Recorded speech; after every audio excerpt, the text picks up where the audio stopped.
Bonjour à vous, de très joyeuses Pâques à chacun de vous. C'est l'un des jours les plus importants en commémoration de la résurrection de notre Seigneur. C'est l'un des jours les plus importants de toute l'histoire du monde. C'est la résurrection. Et nous sommes si heureux d'être ici ce matin, en ce jour très important, et de voir le soleil se lever et les fleurs sortir de la terre. Tout témoigne de Pâques. Et maintenant, courbons la tête un instant. Dieu notre Père, nous entrons dans ta présence et nous nous attendons à ce que tu nous donnes ce matin une petite bénédiction supplémentaire du ciel. Une petite touche de Pâques dans nos propres âmes, afin que, quand nous repartirons d'ici, nous puissions dire, comme ceux qui revenaient d'Emmaüs, notre cœur ne brûlait-il pas au-dedans de nous à cause de sa présence? Car nous le demandons en son nom et pour sa gloire. Amen.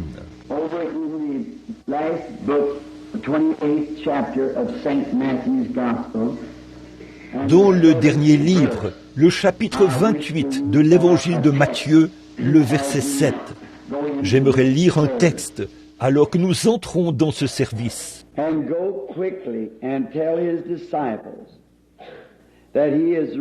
Et allez promptement dire à ses disciples qu'il est ressuscité des morts. Et voici, il vous précède en Galilée. C'est là que vous le verrez. Voici, je vous l'ai dit. Beaucoup d'importantes commissions ont été données à l'homme et au peuple de cette terre.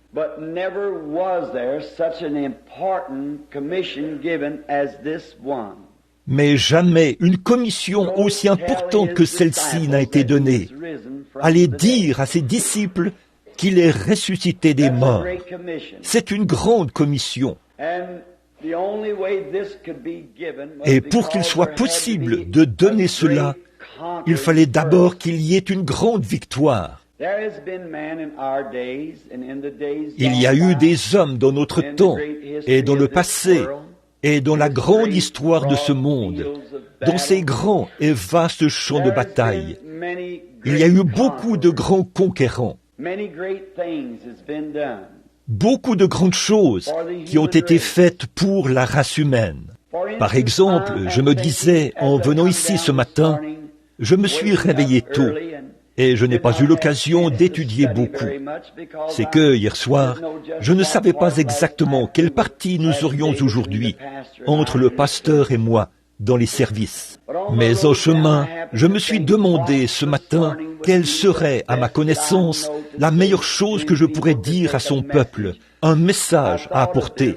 J'ai pensé à ceci, allez le dire à ses disciples. Or, ses disciples sont ceux qui le suivent. Un disciple, c'est quelqu'un qui suit. Et j'ai pensé à ce sujet, le grand et puissant vainqueur.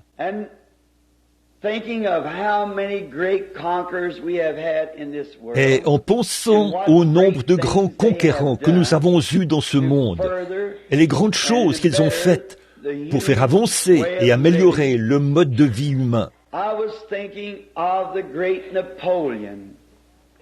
je pensais au grand Napoléon, à son époque, qu'il n'était pas exactement un Français, mais il avait quelque chose en tête.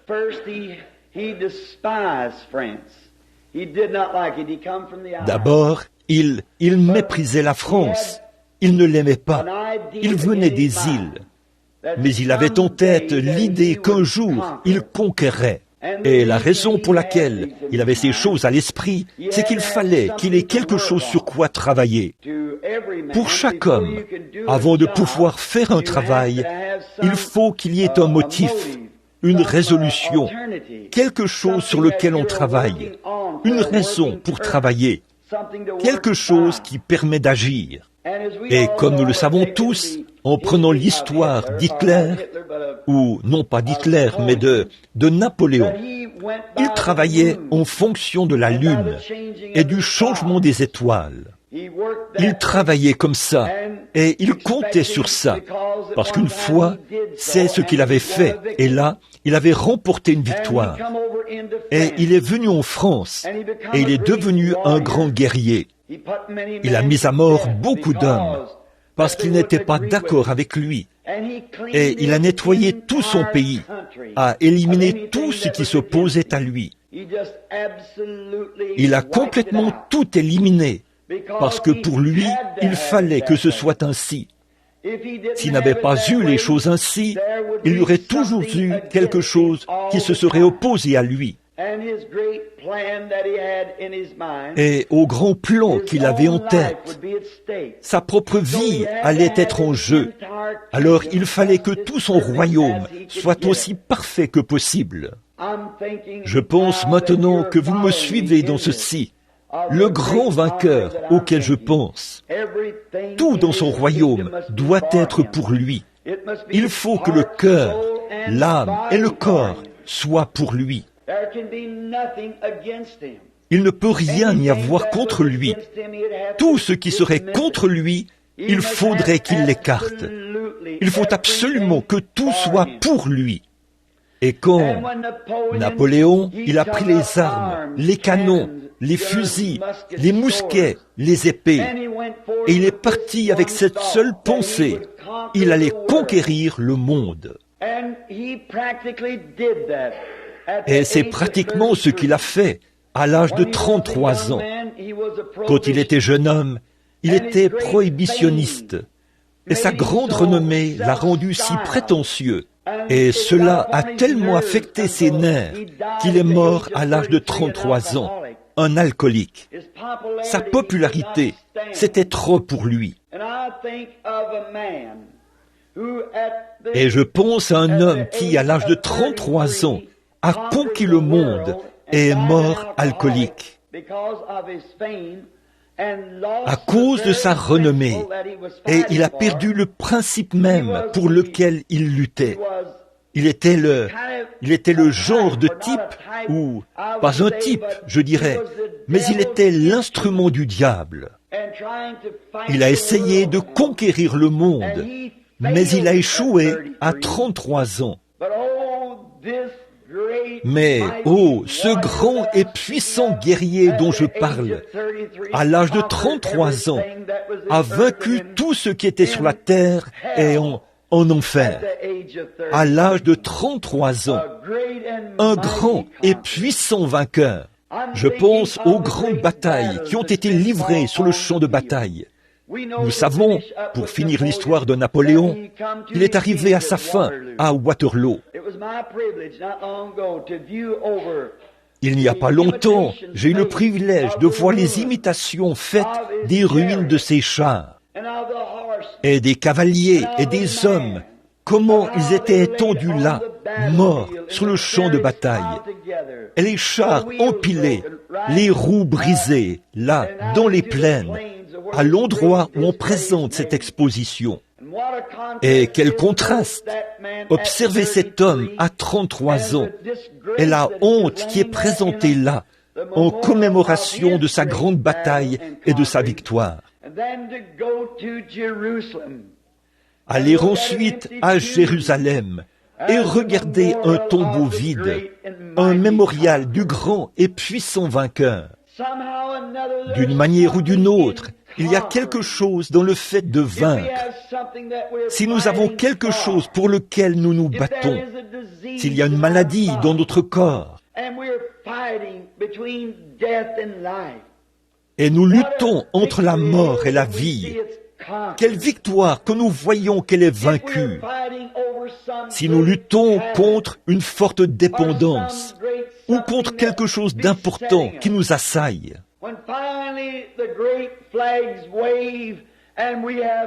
quand finalement les grands drapeaux flottent et que nous avons vaincu cela, quel sentiment cela produit en nous, car nous pouvons alors être un vainqueur.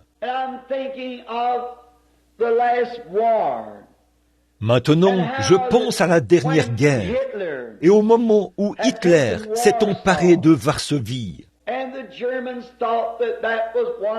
Et les Allemands pensaient que c'était l'une des plus grandes victoires possibles, parce que leur grand capitaine en chef, Adolf Hitler, avait d'emblée tout détruit à Varsovie,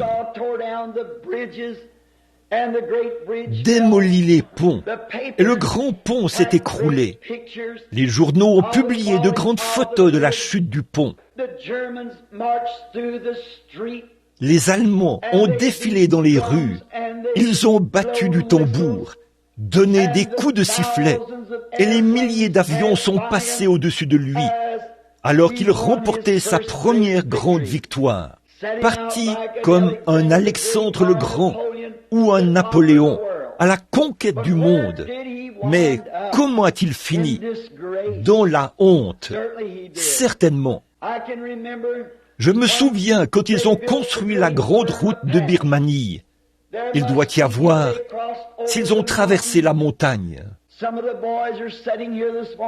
Il y a peut-être ici ce matin quelques-uns des hommes qui ont traversé cette grande route. Quelle tâche cela a été!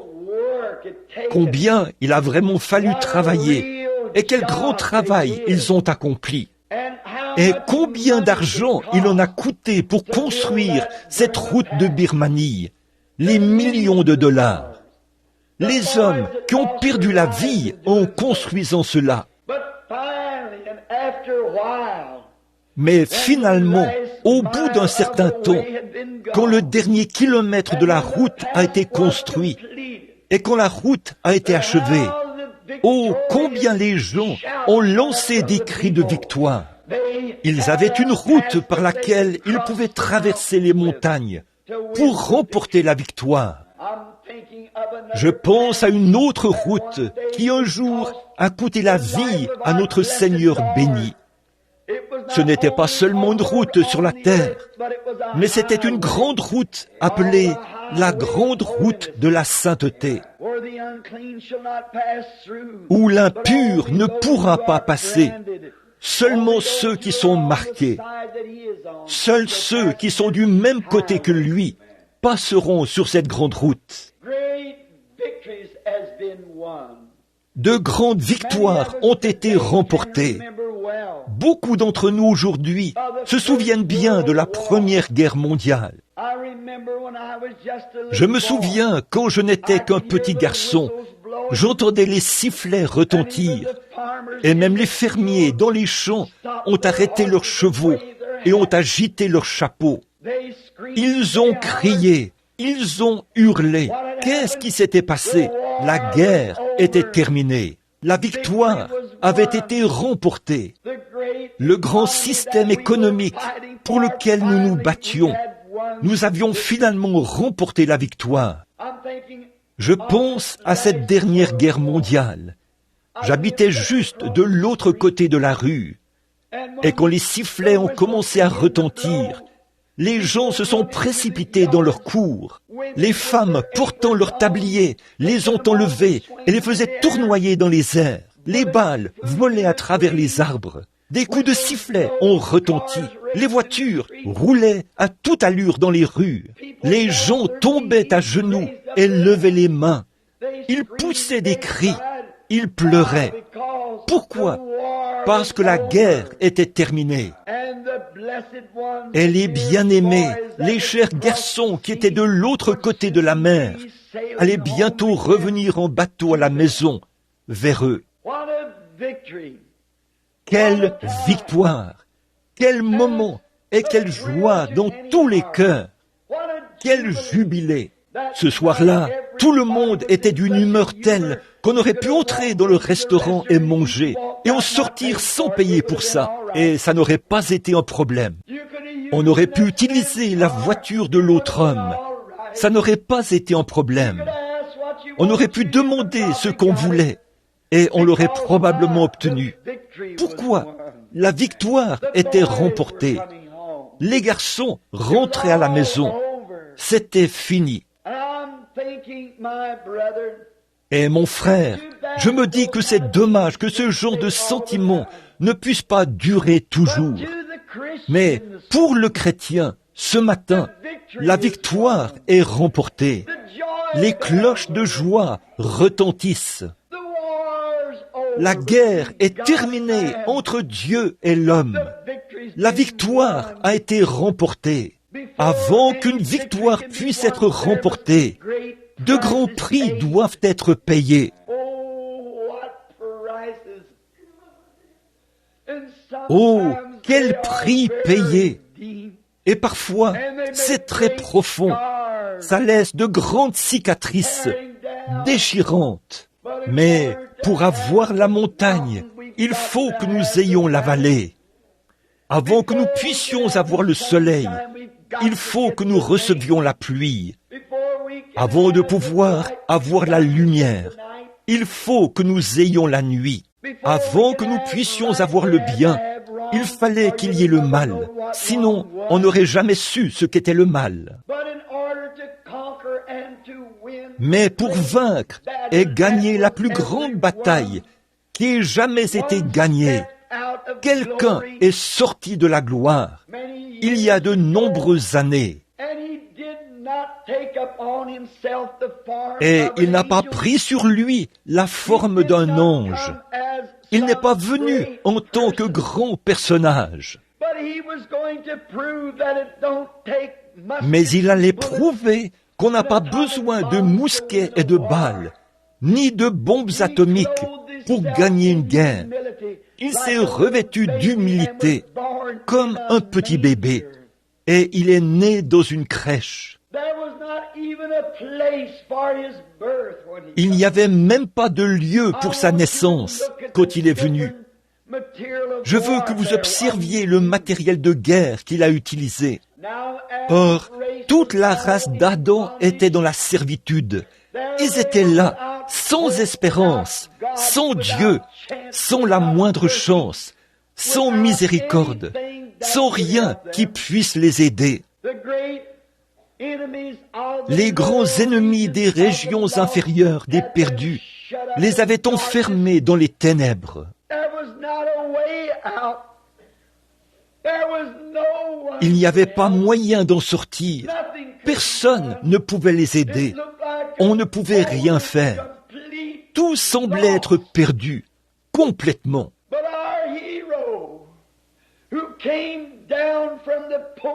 Mais notre héros, qui est descendu des portes de la gloire, il s'est abaissé, car aucun homme sur terre ne pouvait faire ce travail. Ils étaient tous, comme on le dirait dans le monde, dans le même bateau. Nous étions tous nés dans le péché, enfantés dans l'iniquité, venus au monde en disant des mensonges. Et aucun de nous ne pouvait s'entraider. Nous étions impuissants, vaincus, le chaos de tous côtés, tous désunis. Nous ne pouvions pas observer les lois et les cérémonies, alors que nous voyions leurs faiblesses et tout. Nous étions incapables de le faire. Et il semblait que toute la race humaine avait été dévastée. Et alors il est venu, il est descendu, car il était au commencement, dit la Bible. Il était la parole. Il était le Logos qui est sorti de Dieu. Et le Logos, au commencement, était la parole. Et il est devenu la parole. Alors, quand il est monté en ce jour glorieux de Pâques, il est devenu non seulement la parole, mais il est devenu le souverain sacrificateur de sa propre parole.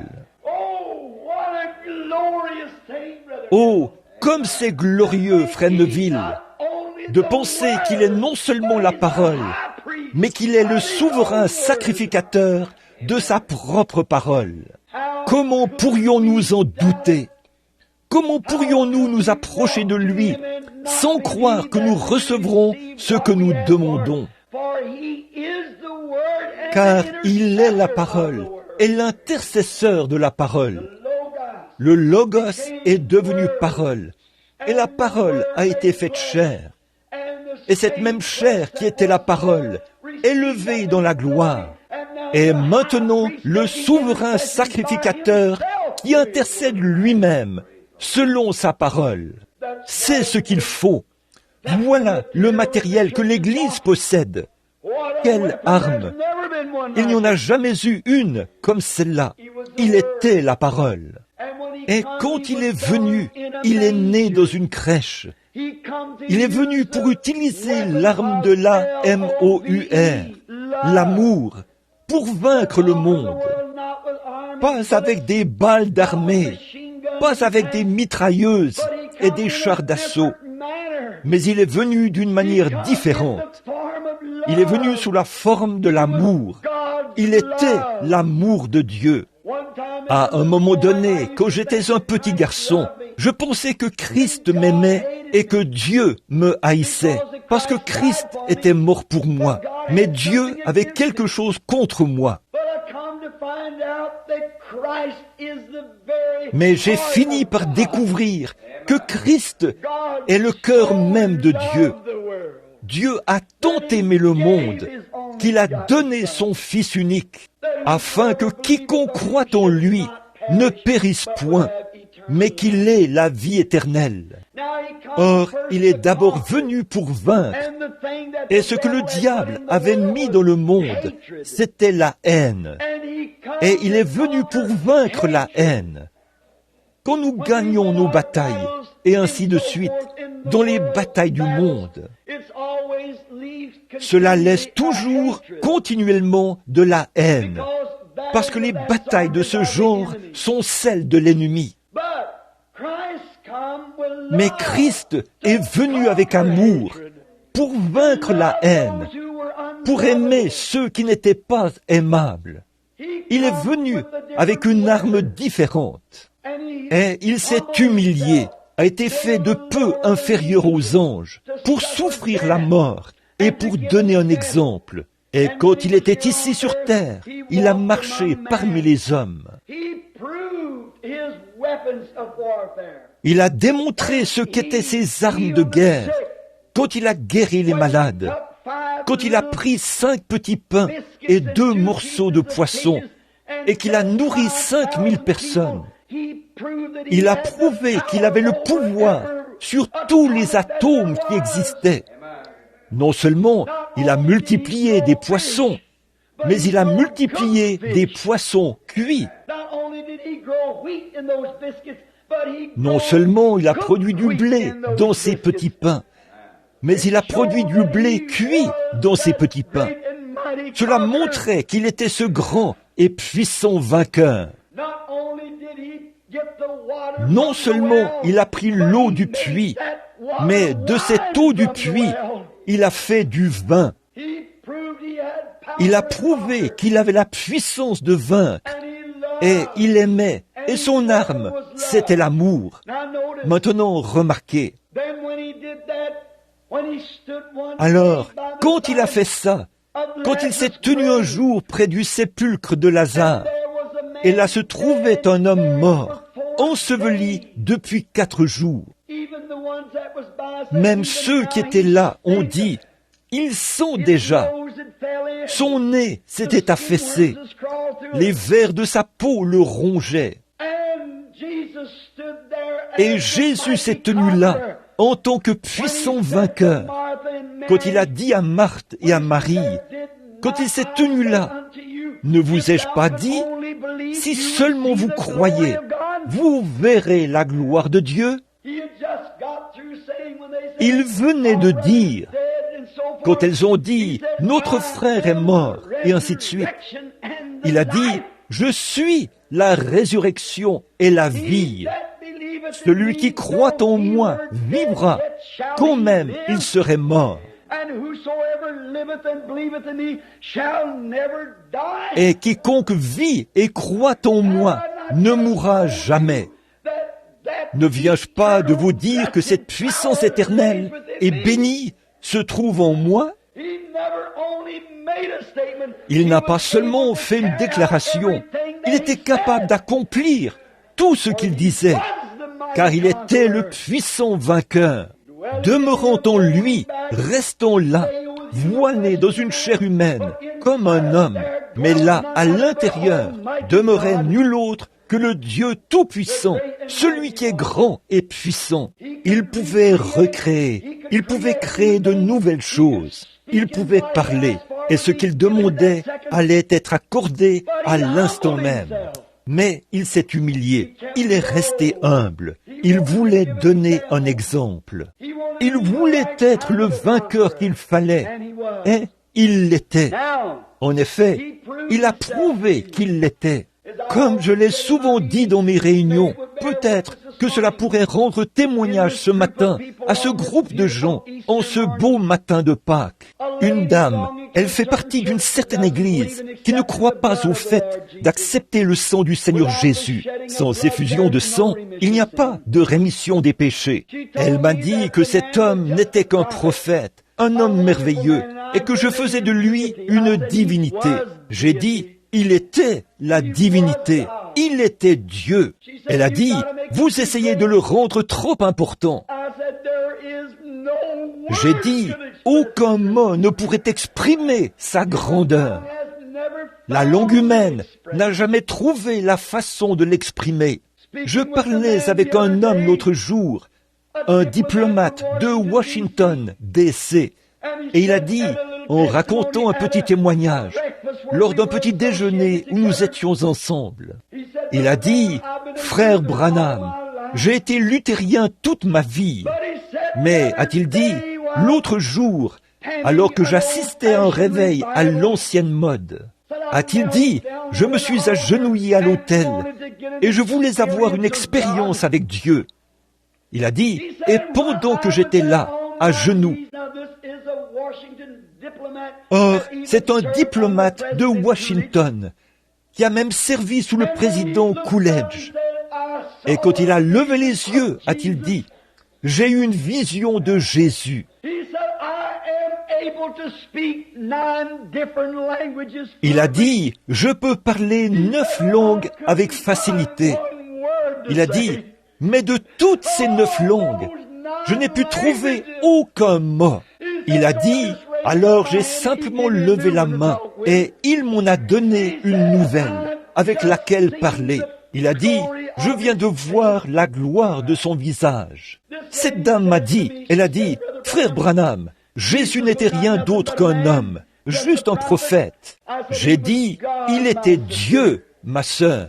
Elle a dit, vous faites de lui une divinité, mais il ne l'est pas. Alors elle a dit, en route vers le sépulcre de Lazare, la Bible dit, il pleura. Certainement, il était le cœur même de Dieu.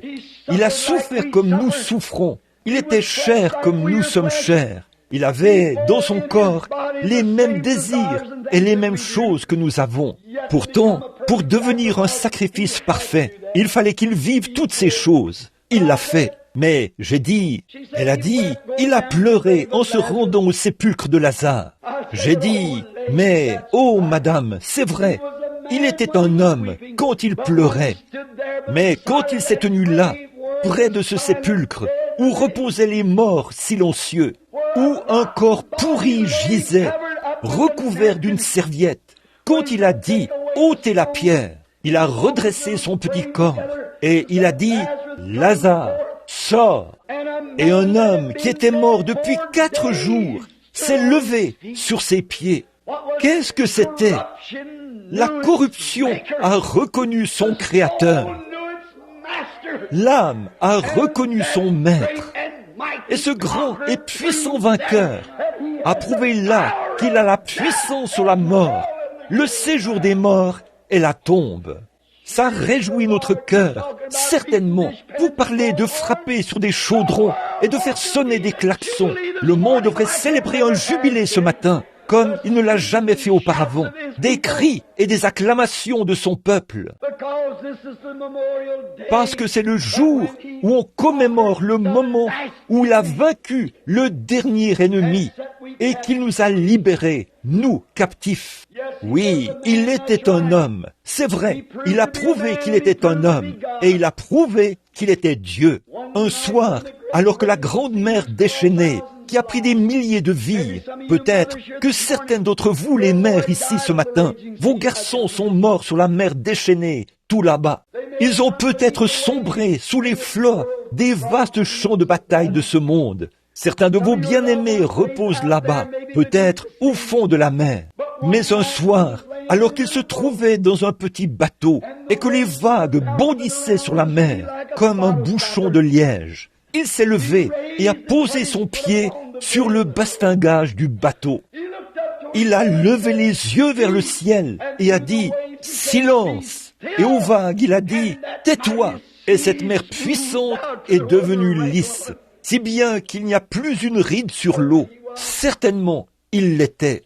Il est vrai qu'il avait faim comme un homme. Quand il est descendu de la montagne et qu'il avait faim, il cherchait quelque chose à manger sur un arbre. Il était un homme. Mais quand il a pris ses 5 petits pains et quelques poissons, et qu'il a nourri 5000 personnes, il était plus qu'un homme. Quand il est mort, il y a 1900 ans, avant-hier, pendu à une croix, implorant la miséricorde à grands cris, « Mon Dieu, pourquoi m'as-tu abandonné ?» Il est mort comme un homme. Mais il y a 1900 ans et quelques, ce matin, il a prouvé ce qu'il était. Il a donné le dernier saut de sa fonction de Messie, quand il a rompu les liens de la mort et du séjour des morts, et qu'il est ressuscité de la tombe, triomphant. Je suis vivant au siècle des siècles. Et parce que je vis, vous aussi, vous vivez. Voilà le vainqueur. Vous parlez d'arracher son tablier et de l'agiter. Les gens disent que nous sommes fous parce que nous poussons des cris et que nous courons, que nous crions et que nous hurlons. Ils n'ont jamais ressenti les vibrations de la victoire du ciel. Comme quoi, la bataille est terminée. Notre grand et puissant vainqueur a remporté toutes les victoires. Il se tient seul, ce matin, indemne. Quand il est venu sur terre, on lui a donné le nom le plus dégradant qu'on puisse lui donner. En tant que fanatique, on l'a appelé Belzébul, le prince des démons. C'est vrai, il est allé dans la ville la plus basse de la terre, Jéricho, et le plus petit homme de la ville devait baisser les yeux pour le voir.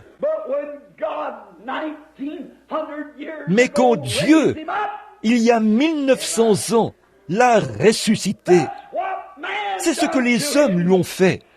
Mais avec l'arme de l'amour, il a vaincu tous les démons.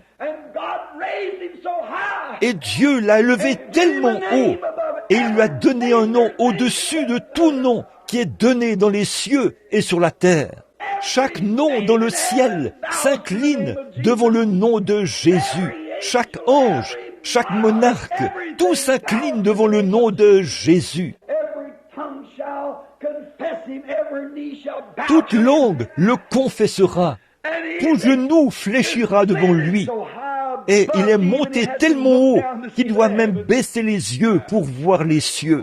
Voilà le puissant vainqueur. C'est lui qui l'a fait quand il a quitté la terre. Comme nous l'avons vu hier soir, il avait les clés de la mort et du séjour des morts accrochées à sa ceinture.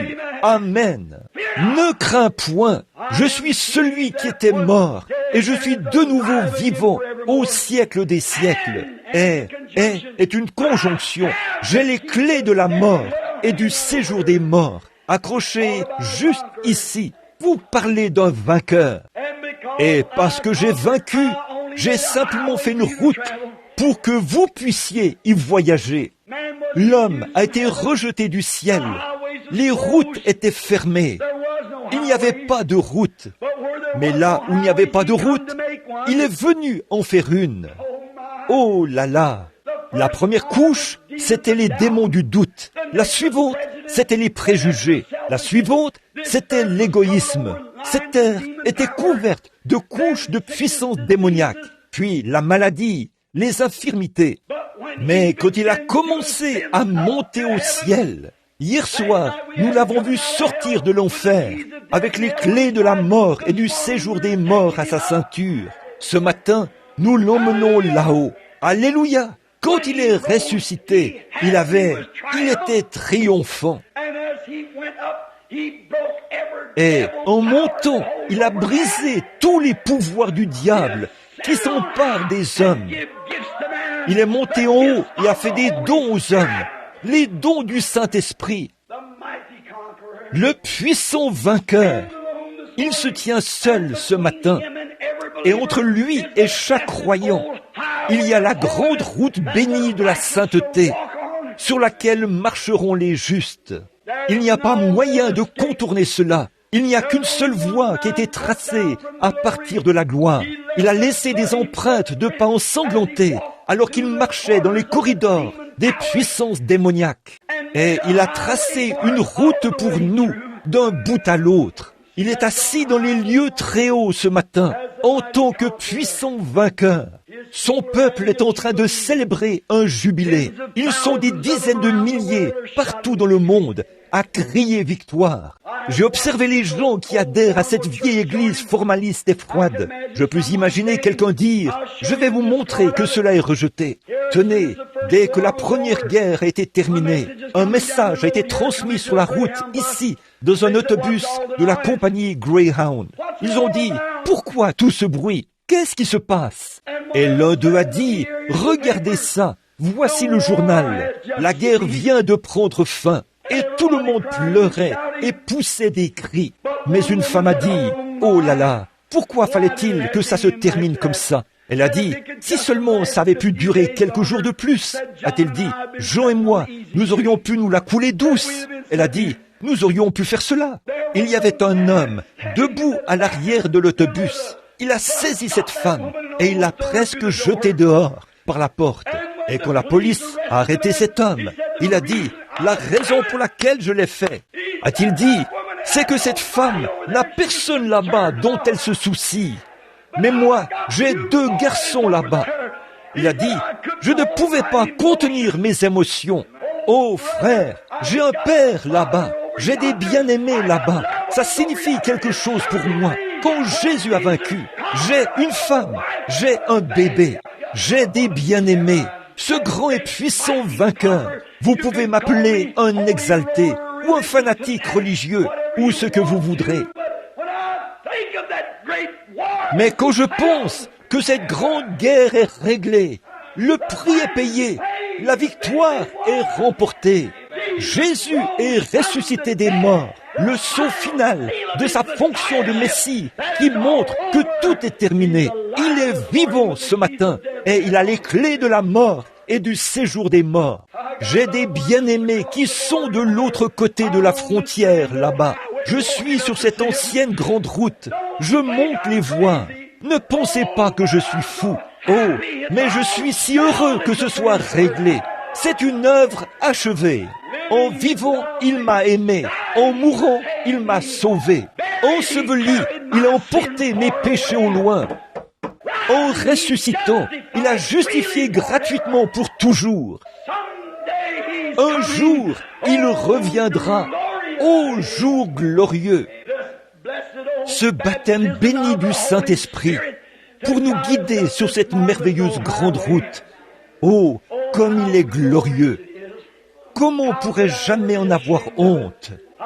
Je prends la même position que Saint Paul ce matin en disant ceci. Je n'ai pas honte de l'évangile de Jésus-Christ, car c'est la puissance de Dieu pour le salut. C'est la puissance sur la maladie, c'est la puissance sur la mort, c'est la puissance sur la tombe. Quand ce brave apôtre sérieux est arrivé au bout de sa route et qu'on a creusé sa tombe là-bas et qu'il s'est trouvé confronté à la mort, il a ri en face de la mort. Il a dit, « Mort, où est ton aiguillon? Tombe, où est ta victoire ?» Alors, il a poussé des cris de louange à Dieu. Mais grâce soit rendue à Dieu qui nous donne la victoire par notre Seigneur Jésus-Christ. Le vainqueur le plus puissant qui ait jamais vécu. Le vainqueur le plus puissant qui soit jamais mort. Car il était le seul qui pouvait vaincre, mourir et vaincre la mort elle-même. Et ressusciter en triomphe. Il a prouvé ce qu'il était. C'était le dernier saut de sa fonction de Messie. Et maintenant, s'il se trouvait quelqu'un dans ce bâtiment ce matin qui est un membre d'église tiède et qui ne connaît pas la joie de la bataille terminée, les gens poussent des cris, les gens se réjouissent, les gens pleurent. Vous dites, qu'est-ce qui se passe avec eux? Ils savent que c'est une chose achevée. C'est terminé. Certainement, nous battons des instruments de musique, nous faisons retentir les trompettes avec énergie et l'évangile est proclamé. On reconnaît la gloire et la puissance de Dieu. Et c'est une œuvre achevée. Le traité est signé. Gloire à Dieu. Christ l'a signé avec son propre sang. La bataille est terminée. La victoire est remportée. Je ne l'ai jamais gagné. Lui, il l'a gagné. J'en suis vraiment heureux. Oh là là!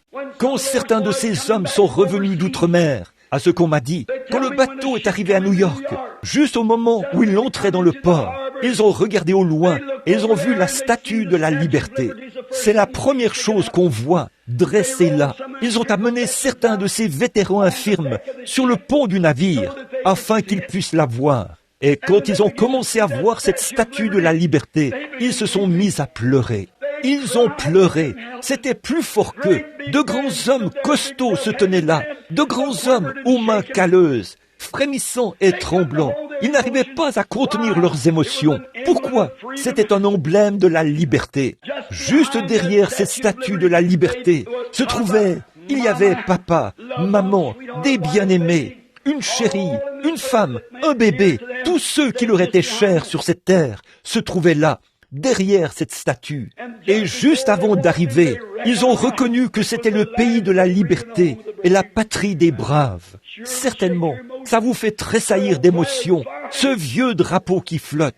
Pensez-y, un vétéran marqué par les combats qui entre dans le port. Certainement, c'était un moment merveilleux.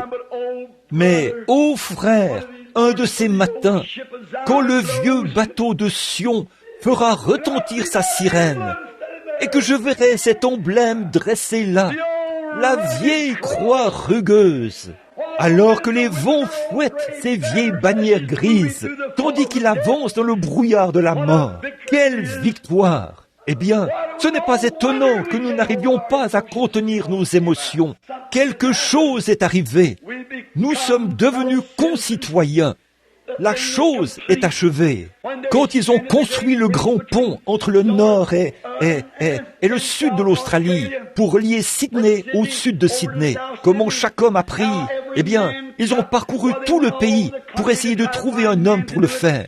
Ce travail était si considérable. Ils disaient que personne ne le ferait. Finalement, un homme de l'Angleterre a dit « Je vais faire le travail ».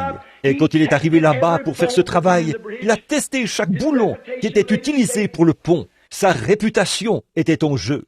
Il a testé toute la boue et tout ce qui y descendait. Il est allé de lieu en lieu pour trouver ce qu'il y avait de mieux. Il a trouvé les meilleurs mécaniciens, les meilleurs chimistes, tout ce qu'il pouvait trouver de mieux pour l'entourer.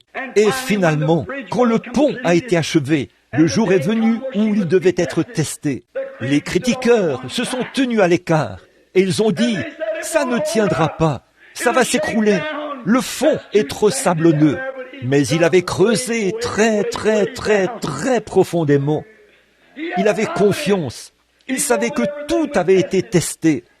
Et il a dit « Je franchirai moi-même le pont le premier. » Et alors qu'il traversait le pont devant le maire, qui était derrière, comme ça, et les grands trains, à peu près 6 de front, qui traversaient et secouaient ce pont, le grand homme qui l'a conçu a marché devant ce cortège, comme ceci. S'il tombe, je tombe avec lui. Mais il avait confiance. C'est comme ça que notre Seigneur béni a agi quand il a fait son Église. Il teste chaque boulon, tout ce qui la compose, car elle doit être lavée par le sang. Et l'un des critiqueurs se tenait à l'écart. Il a dit, cette bande d'exaltés, ils n'y arriveront pas. Mais un de ces jours glorieux, ce grand et puissant vainqueur marche devant nous aujourd'hui, triomphant, qu'il vibre, qu'il fasse ce qu'il veut. On n'y trouvera pas un seul défaut, Nulle part, car il a préparé le chemin et l'a achevé, certainement. Aujourd'hui, nos pensées sont selon les choses dictées par les gens. Notre esprit est fixé sur les choses du monde. Mais permettez-moi de vous dire quelque chose, frère, que je n'ai jamais honte de l'Évangile. Oh, frère, je suis simplement quelqu'un à l'ancienne mode, né de nouveau, né du Saint-Esprit, de l'Esprit de Dieu. Je suis né comme ça. C'est tout ce que je suis et tout ce que je veux être. Une fois, il n'y a pas longtemps, il y avait une jeune fille qui était partie à l'université. Et c'était une charmante petite fille. Et quand elle est rentrée chez elle, elle a apporté quelques-unes de ses opinions venant de l'université. Et peut-être que ce matin, certains d'entre vous avaient quelques-unes de vos opinions venant de l'extérieur. Peut-être que vous avez apporté à l'Église beaucoup de vos opinions. Eh bien, débarrassez-vous-en. C'est la meilleure chose à faire. Alors cette jeune fille, quand le train s'est arrêté à la gare, elle avait amené une jeune fille avec elle, une de ces espèces de petites dégourdies, vous savez, du genre Elvis Presley. Et quand elle se tenait là, vous savez, à la station de train, sa mère était à l'extérieur. Une vieille femme qui se tenait là, le visage couvert de cicatrices, des petites épaules tombantes, portant une petite robe de calicot, un petit châle sur les épaules. Et cette petite dégourdie qui était avec elle, l'autre fille, a baissé les yeux et a dit, « Eh bien, qui est cette misérable et affreuse vieille loque ?» Eh bien, vous savez, ça a tellement mis la jeune fille dans l'embarras qu'elle a dit, « Je ne sais pas ». Parce qu'elle était tellement guindée et elle avait tellement d'idées mondaines en tête. Et c'était là sa propre mère. Quand elle est descendue du train, la vieille petite maman a couru pour l'entourer de ses bras. Elle a dit, « Oh chérie, que Dieu bénisse ton petit cœur !» Et elle lui a tourné le dos et a commencé à s'éloigner, comme si elle ne la connaissait pas. Elle était gênée, parce que sa mère était tellement laide. Et il s'est trouvé que le conducteur de ce train connaissait l'histoire. Il s'est avancé là. Il a posé ses mains sur l'épaule de cette jeune fille. Il l'a fait tourner devant cet auditoire. Il a dit, « Honte à toi, honte à toi !» Il a dit, « J'ai vu l'époque où ta mère était 10 fois plus jolie que toi. » Il a dit, j'habitais dans le quartier. Et il a dit, tu étais un petit bébé et tu étais à l'étage, dans ton berceau. Et ta mère suspendait des vêtements dans la cour de derrière. Il a dit, tout à coup, l'appareil de chauffage a pris feu et toute la maison s'est embrasée. Et quand ta petite maman a couru, elle savait que tu étais à l'étage, là-haut. Il a dit, les gens criaient et ont essayé de l'attraper. Mais elle a arraché ce qu'elle portait et elle a couru à travers ces flammes en montant à l'étage. Elle a retiré ses vêtements et les a utilisés pour t'envelopper. Et la voici qui est revenue, sortant des flammes en te portant. Elle s'est évanouie dans la cour avec toi dans ses bras. Et il a dit, elle a pris ce qui l'aurait protégé et elle t'a protégé. Et il a dit, la raison pour laquelle tu es jolie aujourd'hui, c'est pour cette raison qu'elle est laide. Et tu veux me dire que tu aurais honte de ces cicatrices que porte ta mère? Je pense aujourd'hui, si Jésus porte sa croix tout seul et le reste du monde vivrait dans l'insouciance, il y a une croix pour chacun et il y a une croix pour moi. Si Jésus était considéré comme Belzébul par ce monde, on s'est moqué de lui et on l'a méprisé. Il a été pendu à une croix et il a été déshonoré pour moi. Je suis plus qu'heureux de porter l'opprobre de sa sainteté. Oui, monsieur, être appelé exalté, ou le nom qu'on veut donner, la remarque qu'on veut faire, ça n'empêche rien du tout. Je suis seulement heureux ce matin que le Christ ressuscité vive et règne dans mon cœur. Je suis l'un de ces sujets. J'espère que vous l'êtes aussi. Notre temps est écoulé maintenant. Il est 7 heures précises, l'heure où nous avions dit que nous allions terminer. Les services suivants commenceront dans environ 2 heures, à 9h30. Courbons la tête un instant pour prier. Cher Père Céleste, 45 minutes se sont écoulées. La parole a été proclamée. Nos cœurs sont heureux. Le jubilé est en marche. Pas seulement un jubilé d'une journée, mais un jubilé pour l'éternité. Dans la gloire, les anges chantent. Ô Dieu, l'Église triomphante chante. Les cloches de joie retentissent. Les âmes qui étaient autrefois condamnées à mort, à mourir et à aller dans la tombe du diable. Le diable a été vaincu, la mort a été vaincue, la tombe a été vaincue, la maladie a été vaincue, la superstition a été vaincue, la méchanceté a été vaincue, la haine a été vaincue, l'indifférence a été vaincue, le formalisme a été vaincu, l'orgueil a été vaincu. Tout est vaincu. Christ est le grand vainqueur. Regardez, voici le puissant vainqueur, a dit le poète. Regardez, le voici à la vue de tous, car il est le puissant vainqueur.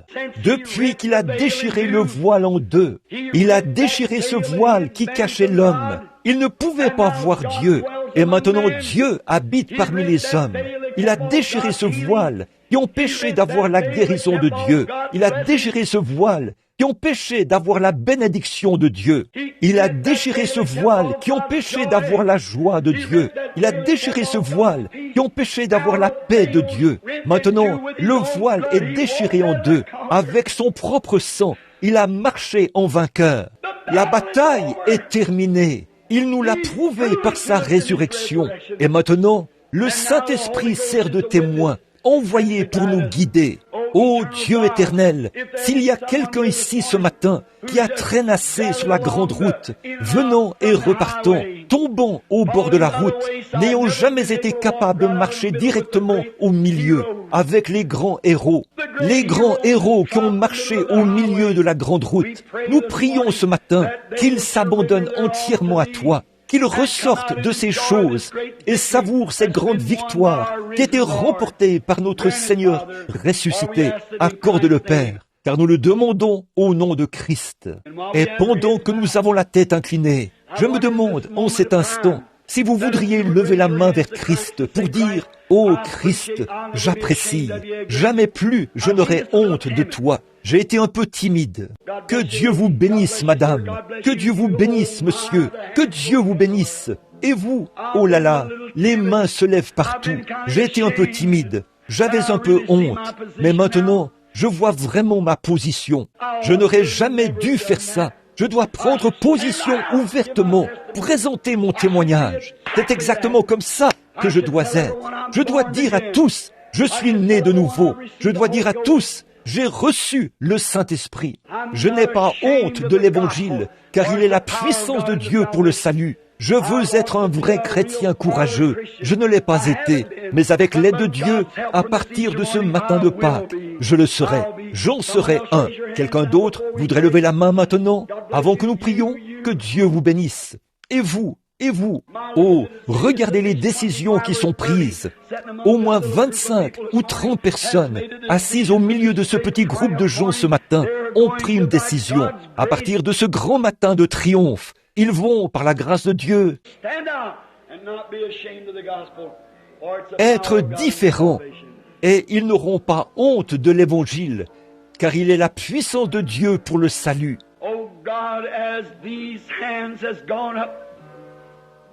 Oh Dieu, alors que ces mains se sont levées et que la musique résonne doucement sur la route, alors que nous sommes passés de la mort à la vie, car tu as dit, celui qui écoute mes paroles et qui croit à celui qui m'a envoyé a la vie éternelle. Ils sont passés de la mort à la vie parce que tu es devenu la mort pour qu'ils puissent devenir la vie par ta résurrection. Tu as été fait inférieur aux anges, tu es descendu pour être un homme. Tu es sorti de cette grande théophanie dans l'au-delà. Tu as été fait chair et tu avais du sang et tu as versé ce sang afin que tu puisses fournir un moyen d'échapper pour chacun de nous. Non seulement l'as-tu fait, nous l'avons lu dans la Bible, mais tu l'as prouvé de façon infaillible en ressuscitant des morts. Et en ressuscitant les morts quand tu étais ici sur terre. Non seulement cela, mais tu l'as doublement prouvé, comme tu l'as fait pour Abraham. Maintenant, en plus, tu as fait revenir le Saint-Esprit comme témoin.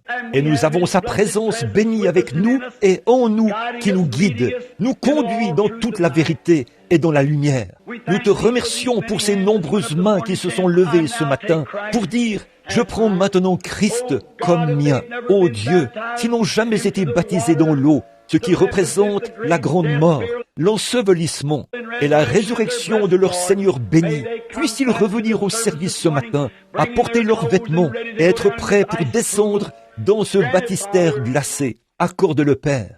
Bénis-nous, pardonne-nous nos péchés. Nous te donnerons la louange tout au long des âges à venir. Quand la bataille sera terminée, que la fumée se sera complètement dissipée et que nous aurons terminé d'exprimer toute la joie par ces lèvres terrestres avec lesquelles nous te louons de toutes nos forces. Il nous faudra de nouvelles voix, de nouveaux êtres pour te louer. Puissions-nous alors entrer avec joie, car nous le demandons au nom de Christ.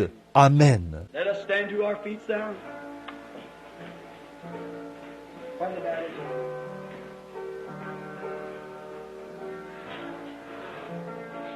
Levons-nous maintenant.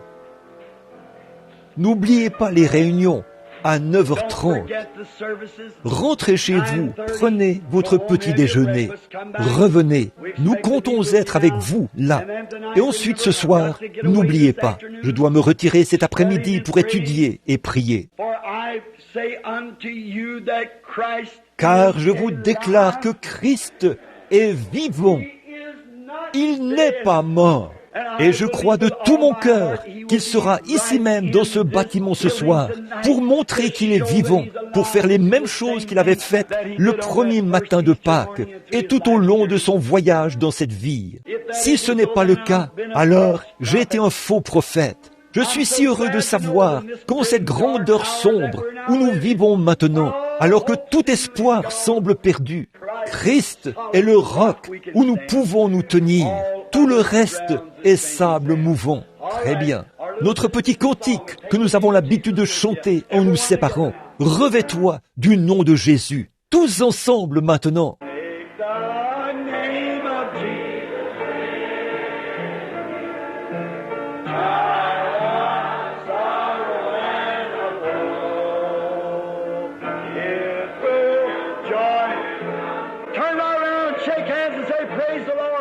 Tournez-vous, serrez-vous la main et dites « Gloire au Seigneur » à quelqu'un près de vous. Eh bien, que le Seigneur soit béni.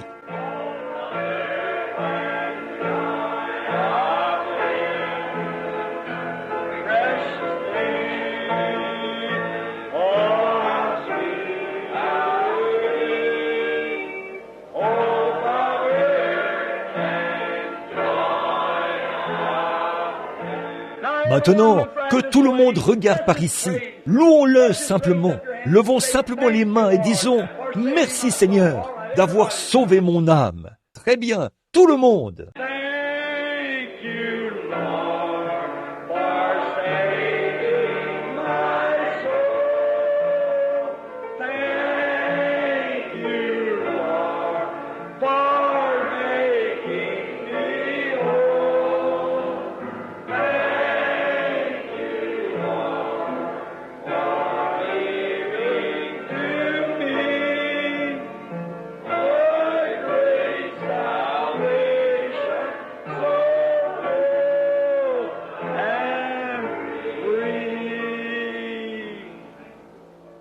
Quelle bénédiction!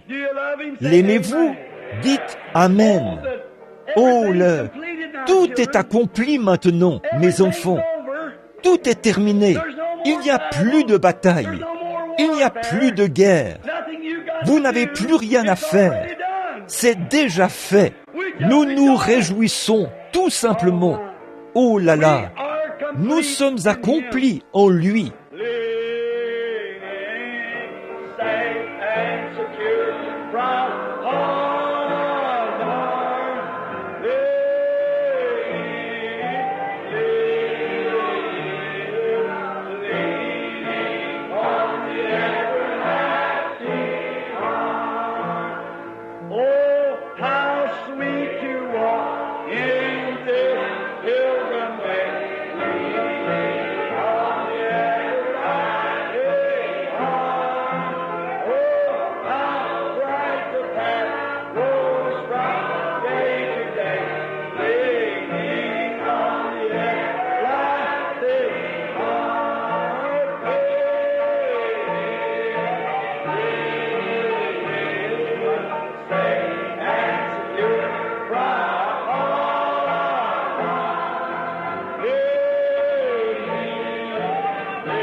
Vous qui le pouvez et qui avez un mouchoir, sortez-le.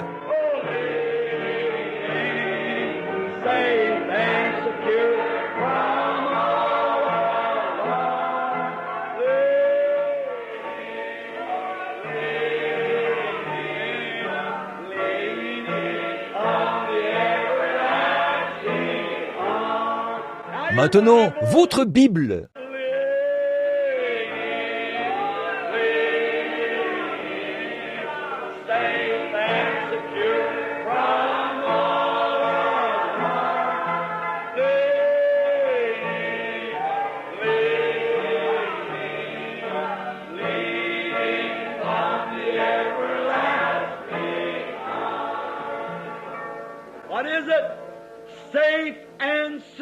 Qu'est-ce que c'est?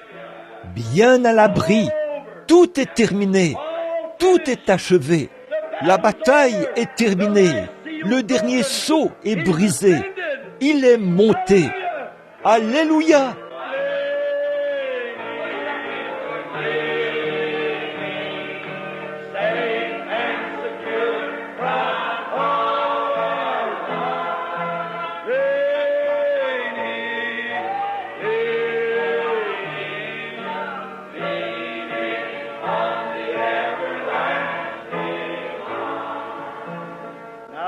Maintenant, courbons la tête vers la poussière d'où Dieu nous a tirés, et qu'un jour nous monterons de la poussière de la terre, car notre Seigneur, tiré de la poussière, est allé dans la poussière pour nous donner son esprit immortel. Il est monté de la poussière, et tous ceux qui sont en lui monteront un jour avec lui dans les régions des bénis. Alors que nous avons la tête inclinée, je vois que Frère Smith est au milieu de nous ce matin, le pasteur de l'Église de Dieu. Il m'a appelé hier soir. Frère Smith, pourriez-vous simplement avancer? Je me demande maintenant si Frère Smith veut bien terminer la réunion par un mot de prière, alors que vous vous dépêchez de rentrer chez vous et que vous prenez votre petit déjeuner. Revenez pour le service de l'école du dimanche et le service de baptême qui commenceront exactement à 9h30.